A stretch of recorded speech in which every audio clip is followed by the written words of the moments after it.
Badlands National Park is located in southwestern South Dakota. It became a national park back in 1978. Once considered Bad Lands, a name that is derived from the Lakota people, due to its inability to farm, harsh climate, and the challenge to pass through, it is now one of our nation's national parks.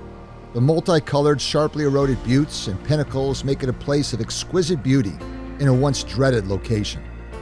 In this video, I'd like to show you all the major stops. Even at a reasonable pace, you should be able to visit all of these in one full day. Please subscribe to the channel, and let's get started.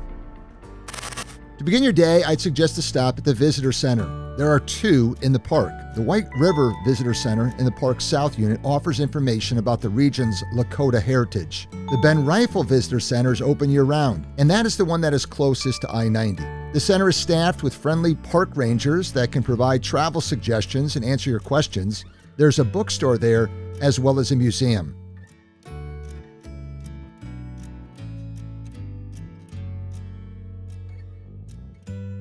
Also, try to be educated on your new surroundings by watching the park movie.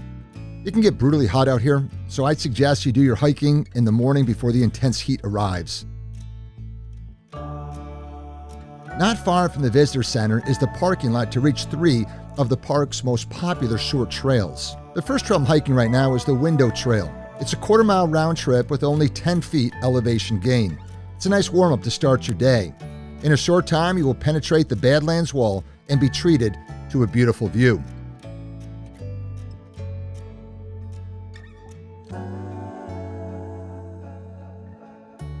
Next to the Window Trail is one of my personal favorites, the Notch Trail. This trail is a little longer, but only a modest 1.5 miles round trip. It has an elevation change of 180 feet, but the majority of that is accomplished by climbing a wooden ladder. To some, this might be a little scary, but to most, it's the best part of the trail. After hiking along a cliff, you'll find yourself on the open canyon floor.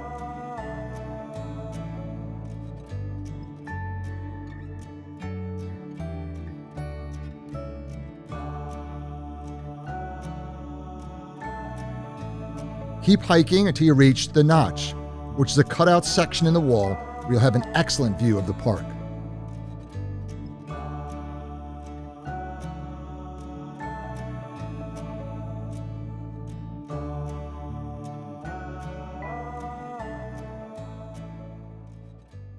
The last of the three trails in this area is the Door Trail. The trailhead is located at the far left end of the parking lot. This trail is probably the most rugged. The deeper you go in, the more you'll find yourself immersed in pure Badlands. The route is marked with yellow posts. Total elevation gain is only 50 feet.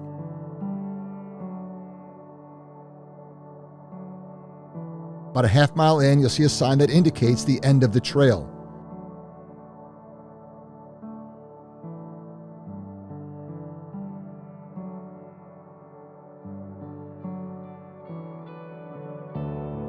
Like the previous two trails, you'll return the same way you came.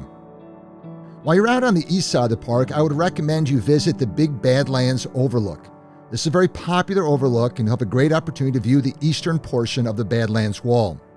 A short walk will take you out to the observation deck. By now, you're probably approaching lunchtime.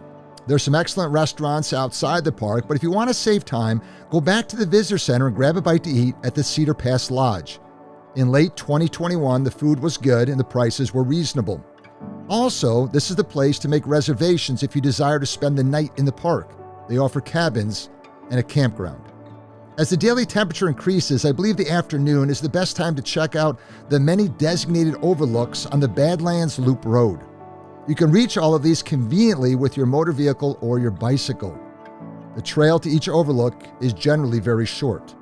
Heading west first is the White River Valley Overlook.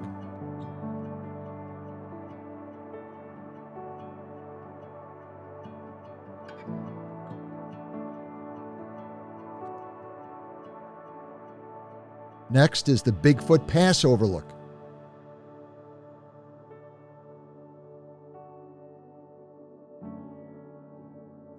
Then the Panorama Point Overlook.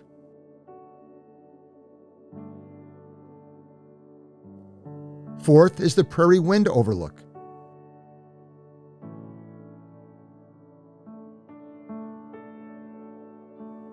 Fifth is the Burns Basin Overlook.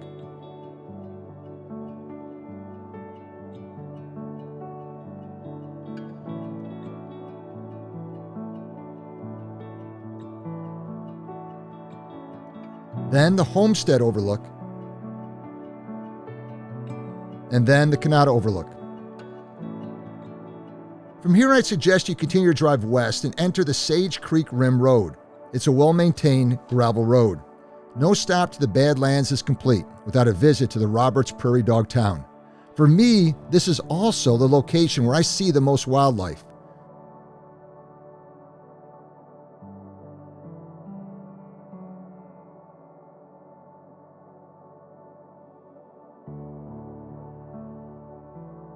I've been to the Badlands now 4 times, and I've seen bison here in each of my 4 visits. It's probably a good idea to turn around at this point. As you're returning east again, be sure to stop off at the Badlands Wilderness Overlook.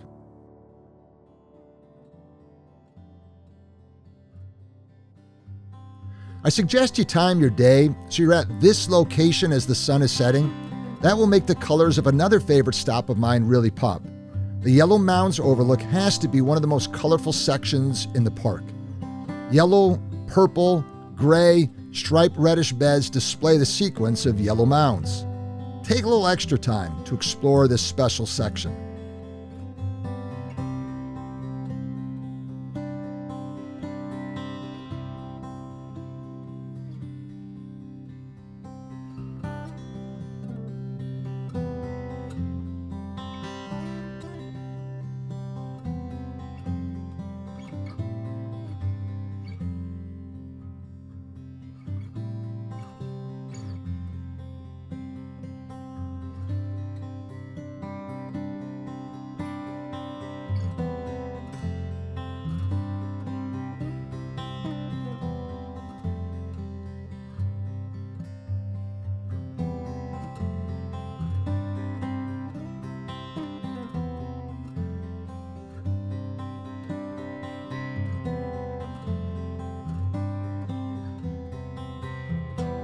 Then as the day is ending, find the best overlook to watch the sunset. For me, this was Pinnacles Overlook. I've also heard that Panorama Point is great for a sunset as well. Well, there you have it. One day, and you'll be able to see most of what this amazing national park has to offer.